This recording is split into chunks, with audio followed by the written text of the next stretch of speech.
જિગ્નેશ કવિરાજ પણ ચૂંટણી લડશે। ખેરાલુથી તે અપક્ષ ઉમેદવાર તરીકે વિધાનસભાની ચૂંટણી લડશે। ભાજપ કે કોંગ્રેસ નહીં, પરંતુ અપક્ષ તરીકે હું દાવેદારી કરીશ તેમ જિગ્નેશ કવિરાજે કહ્યું। સાથે જ કહ્યું કે સ્થાનિક લોકોના પ્રશ્નોને ધ્યાને લઈને ચૂંટણી લડીશ। હું કોઈ પક્ષનો માણસ નથી। ચૂંટણી લડવા મેં કોઈનો સંપર્ક કર્યો નથી અને દરેક સમાજને સાથે લઈને ચાલનારો માણસ છું। ઉમેદવારી ભરવા માટેની કોઈ તારીખ નક્કી નથી કરી। પાણી, રસ્તા અને અન્ય મુદ્દાઓને લઈને ચૂંટણી લડીશ તેમ જિગ્નેશ કવિરાજે કહ્યું। મારા ગામનું સારું થાય તે માટે ચૂંટણી લડવાનો નિર્ણય કર્યો છે।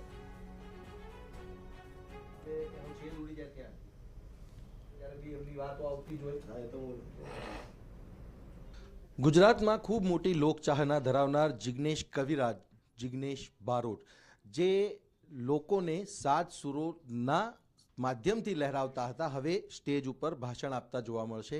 અપક્ષ દાવેદારી કરવાનું મન એમને બનાવ્યું છે। જિગ્નેશ કવિરાજ આપણી સાથે છે। જિગ્નેશભાઈ, અત્યાર સુધી સુરો રેલાવવાની વાત હતી, પણ હવે સ્ટેજ ઉપર ચડીને ભાષણો કરવા પડશે। મન તમે બનાવ્યું છે ખેરાલુથી લડવાનું અપક્ષ તરીકે, કેમ આ વિચાર આવ્યો?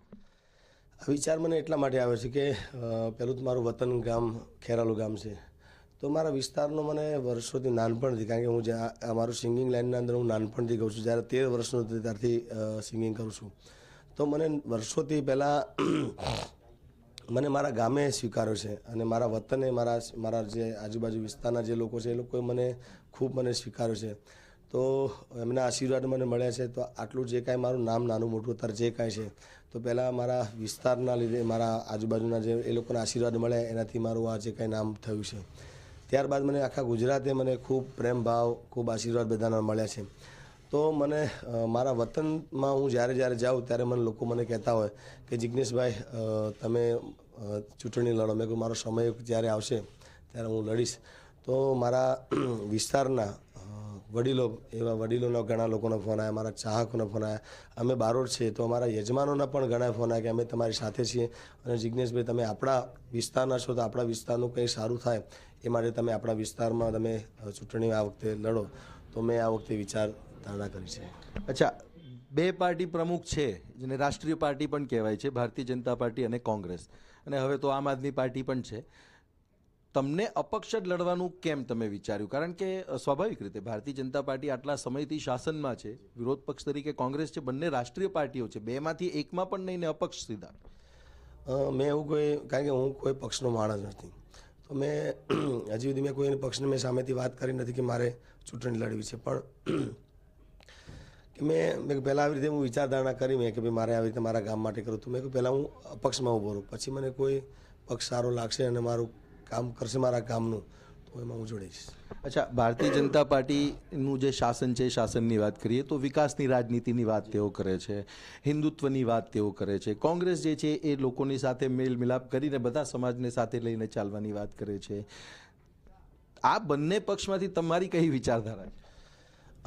એવું મારું કંઈ નક્કી નથી કર્યું, પણ મારી ખાસ, કારણ કે હું કોઈ એક સમાજને લઈને સાથે ચાલવાવાળો, હું દરેક સમાજને સાથે લઈને ચાલવાવાળો વ્યક્તિ છું અને મને દરેક સમાજે, મારા વિસ્તારના દરેક સમાજે મને, મારા વિસ્તારની નહીં પણ આમ તો આખા ગુજરાતના દરેક સમાજે મને સાથ સહકાર આપ્યો છે અને દરેક સમાજે મને પ્રેમ આપ્યો છે। તો મને એવું લાગ્યું કે હું મારા ગામ માટે, મારા વતન માટે હું કાંઈક કરું, તો મેં આ વિચારધારણા મેં કરી કે હું અપક્ષમાં લડું।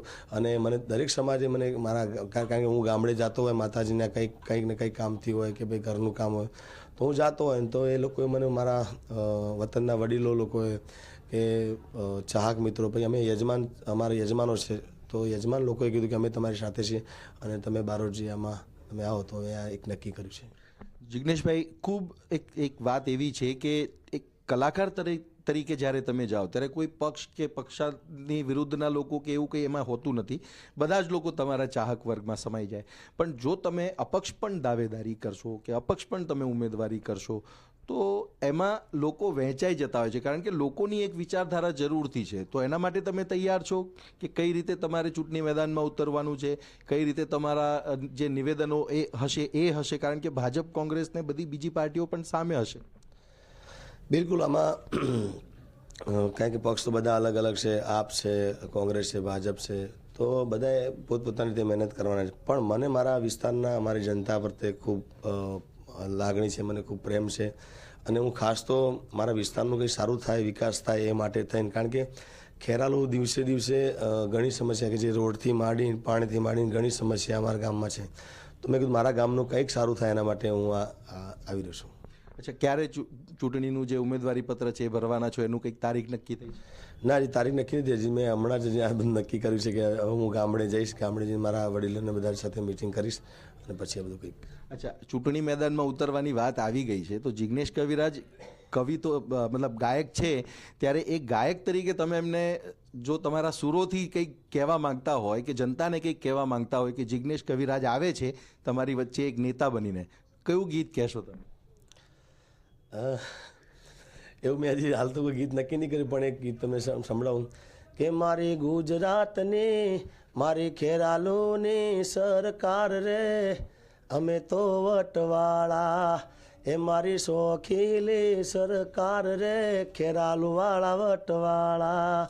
એટલે ખાસ તો કરીને હજી મેં કોઈ ગીત હજી નક્કી કર્યા નથી, પણ એ સિંહ તો સિંહ કહેવાય, ખેરાલુવાળા હાવજ કહેવાય, એના ગળે હોકળ બંધાય, એના આવા ઘણા ગીતો મારા છે. તો અમે બધા ગીતો ગાઈશું અને ત્યાં આગળ આનંદ કરશું.